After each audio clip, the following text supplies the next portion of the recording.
Welcome back to another video, and today we got our AFC and NFC Conference Championship game predictions. We're here every single Wednesday predicting every single game of the NFL season every single week, so make sure you subscribe. If you are new, make sure you like this video. If you enjoy, turn on the noties to make sure you don't miss whenever we upload. We do college basketball every Monday, college football every Tuesday, NFL every Wednesday, and NBA every Thursday. But let's go ahead and jump right in. We're going to look at the standings real quick. I am in first. I've officially clinched another win. This is the fifth year me and my friends have done it, and I've won all 4 years, and now I've won my fifth. So I've won 5 in a row.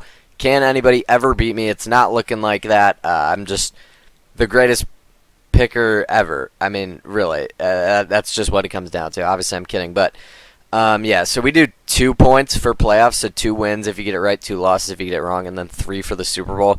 I'm up 9 over second place. If you're, good quick with math. 2 points for the AFC Championship game, 2 points for the NFC Championship game, and then 3 points for the Super Bowl. That's only 7 points. So no matter what, will be getting first place. But we got a really tight race here for second, third, and fourth. Look at this. We got a new third place. It's been, Matthew over there at third place for quite a while, but got a tie for second place. And, it says 2 games back, but realistically, that's only 1 game back there. So we should have a pretty fun here race for second, third, and fourth. We'll see what ends up happening there. Let's go ahead and jump into the predictions, though, starting off in the AFC side of games. And this really surprised me. We actually have 3 people on the Broncos, a whole split on this one. I was really surprised about this. I did not expect this many to be on the Broncos. Obviously, the big story, Jarrett Stidham. And we're going to try to recap, last week's games a little bit to just, kind of really just talk about these teams. So the Broncos beat the Bills 33-30. Obviously, the big controversial play in overtime.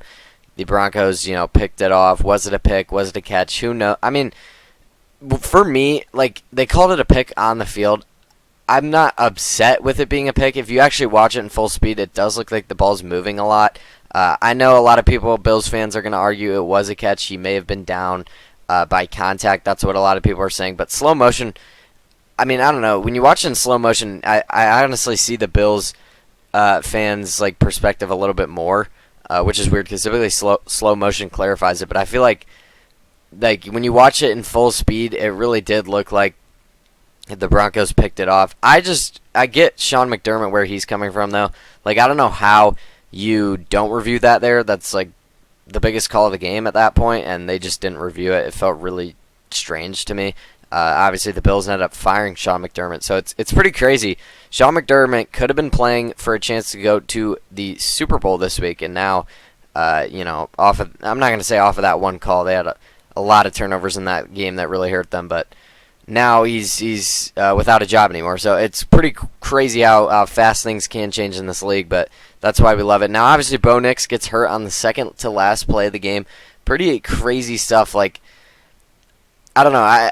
It didn't even the coaches didn't know. Nobody knew. It didn't look like he was hurt, but apparently, now he's out for the season. So it's going to be Jarrett Stidham, who has yet to play a single snap this entire season. I don't love that.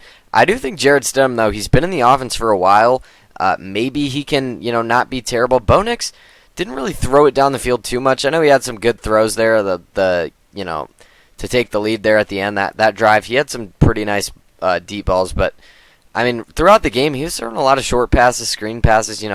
Obviously, Jarrett Stidham's not going to be able to make the plays that Bo Nix would be able to in terms of running the ball, running for first downs, which is a huge loss, especially when you're playing against the Patriots defense, which is so good right now. That secondary, Christian Gonzalez is playing out of his mind. So that is going to hurt the Broncos' ceiling a little bit. But in all honesty, I mean, they get it at home, in the altitude. Sean Payton's a really good coach. I mean, he can. I think he can make this game close. I think there's a chance the Broncos can win this game. Obviously, the spread, most of the opinion is going with the Patriots, and I'm not going to overthink it. I'm going to take the Patriots. It's a backup quarterback. This guy, as much as I think he's been in the offense for a while, he understands it. He's kind of a more veteran guy. It's a little bit of a revenge game here. He's playing the Patriots. There's a few factors. The Broncos get it at home. The Patriots are coming off playing that very tough Texans defense, and their O-line did look a little rough. And when you have, Nick Bonito, Dre Greenlaw, these guys the Broncos do have, it could be tough, like once again, for the Patriots protecting Drake May. But in all honesty, man, I'm just not going to overthink this. The Broncos have a backup quarterback in who hasn't played a snap all year. I have to take the Patriots. They're looking so good right now. Last week, I was pretty ready to pick the Patriots to beat the Texans, but I wanted to keep my perfect bracket alive. I predicted all 6 of the wildcard games right. Last week I was 2 for 4, so not as great, but I mean, still, you take that. That's 8 out of 10 so far in the playoffs. We got a pretty good shot here to make a pretty good playoff bracket. But yeah, I honestly said that I think the Patriots probably will win, but I wanted to stick with the Texans. I think the Patriots are a really good team. And the fact that Mike Vrabel has come in here, Drake May has come in here in his second year, they could be potentially playing for a Super Bowl. Honestly, I think if the Broncos had Bo Nix, I might actually take the Broncos to win this game. This is a really good roster. I think they're a better roster overall than New England. But when you have a guy like Drake May commanding that offense, 2 running backs that are playing really well, the defense for the Patriots playing very well, and Jared Stidham on the other side, I just can't trust it. So I'm going to go with what I know works, what I know. But, if you told me Jared Stidham went out there, if he plays, Sam Darnold didn't throw for very much against the Niners. He didn't turn it over. If Jared Stidham takes care of the ball, doesn't turn it over, I think the Broncos could have an actual chance in this one and surprise everyone. But I do think I have to go with the Patriots. I'm just going to keep it simple. The Broncos have a backup end who hasn't played all year. I got to go with the Patriots, who are looking really good right now.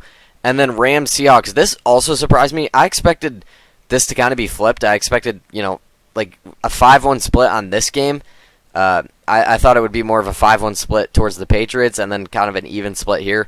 But no, I mean, I really think this game could go either way. I'll break it down. I mean, to be fair, the Seahawks are looking like the best team in the league. Like, just full transparency, I think the Seahawks at this point are, they're looking like the best team in the league. At least they're playing like it. They just beat the Niners 41-6. Shaheed returns the opening kickoff, and Seattle never looked back.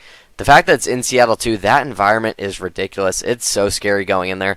The Rams are going to have to play their 3rd road game in a row. I don't love that. They're also coming. I mean, Seattle blew them out. This was never a question who was going to win this game. The Seahawks also had a bye, so that was their first playoff game, and they looked that good against San Fran. Now they're playing their second playoff game at home. The Rams are playing their third playoff game on the road in a row. The last week they had an overtime game, so they had to play essentially another quarter than Seattle did. Seattle's had they didn't have to really try in the second half of that game. They had the bye in the first round. So the Seahawks are going to have a lot more, a lot less fatigue problems, I'd assume, and especially like the Rams overtime last week in the cold as well. You could tell that was affecting them quite a bit. The thing with the Rams, I mean, they beat the Bears, even though the Bears had the time of possession. They had more passing yards, they had more rushing yards, they had more total yards. They were better on third down. Like, the Bears had all these stats in their favor. It was a low-scoring game. If you would have told me the Bears had all those stats in their favor and the winning team would have scored 20 points, I would have thought the Bears won. And they almost did. Caleb Williams continues to somehow get the Bears into these spots. And as a Bears fan, it is so refreshing to see a team like this. And I'll be honest, like, I'm not too mad. Obviously, I would have loved to win that game. Be 1 win away from the Super Bowl. That would have been insane. And the Bears were right there. Like, they had a chance in overtime, game-winning drive. Defense for the Rams steps up, makes a big interception happen. But yeah, if you would have told me that, I would have thought the Bears won. And it was a great season. As a Bears fan, I'm excited for what the future holds with Ben Johnson, Caleb Williams. So honestly, I'm not too mad. This is way ahead of schedule. I'm just, I've had a few days. Obviously, first day after the loss, I was very upset. But had a few days to really let this sink in. And it's honestly not too bad the spot the Bears are in. But let's talk about this game. For the Seahawks, they get it at home. That's huge. We talked about the rest thing. I do worry. Zach Charbonnet being out for the season, that does hurt a little bit. He was kind of their goal line back, but we did see Kenneth Walker step up. I mean, it really goes to show, like, the split backfield, Kenneth Walker's had a lot of rest, a lot of less reps than a lot of other starting running backs would have had throughout the season because of how prevalent Charbonnet was in the offense. So you could look at it, okay, Charbonnet, he had so much of a role in this offense, goal line back, losing him is going to hurt, but you could also look at it the way, well, Kenneth Walker has had a lot of less miles on his body, so he's going to be at full strength, and we saw him become the fullback. He looked ridiculous against the 49ers. So, and the Seahawks, Sam Darnold's playing very well. This dude threw for like 120 yards. But the big thing, no picks. We've talked about Sam Darnold. If he can take care of the ball, the Seahawks should win the Super Bowl. Like, if Sam Darnold doesn't turn it over, if he keeps playing like how he is, the Seahawks should not lose a game. That's how good the rest of the team is playing. It really just comes down to Sam Darnold and do I trust him.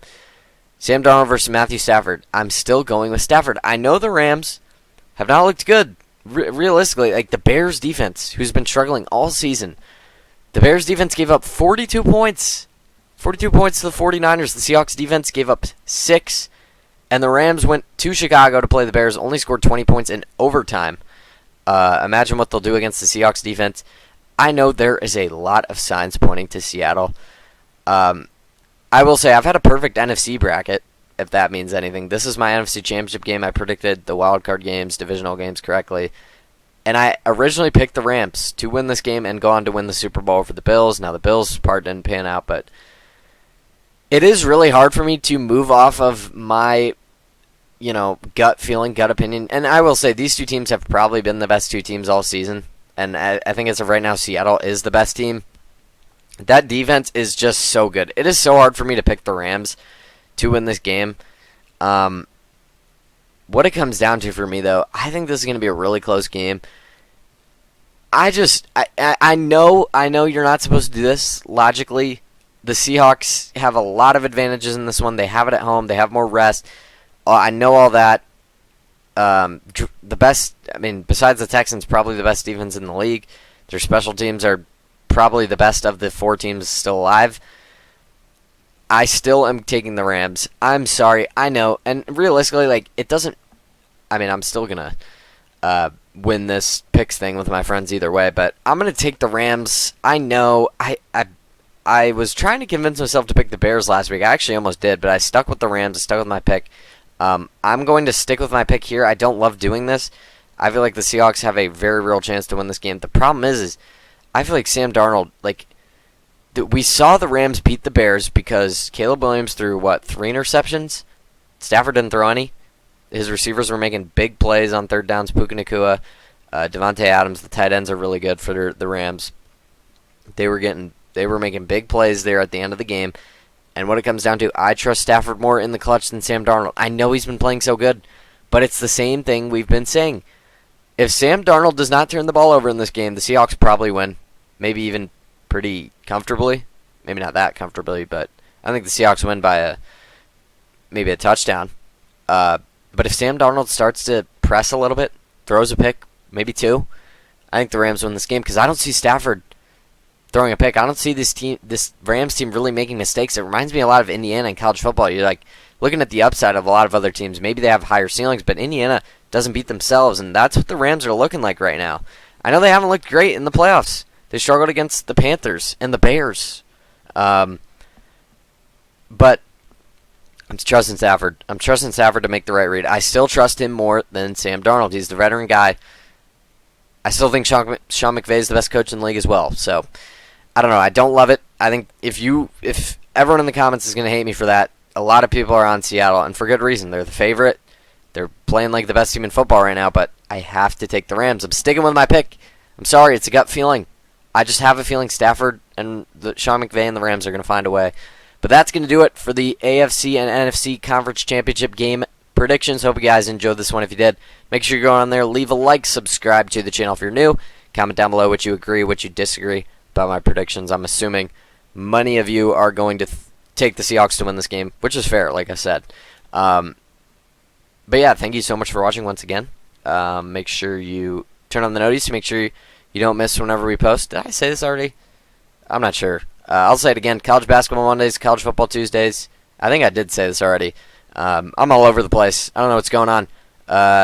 Should probably get out of here. We got NBA tomorrow. Make sure you stay tuned for that.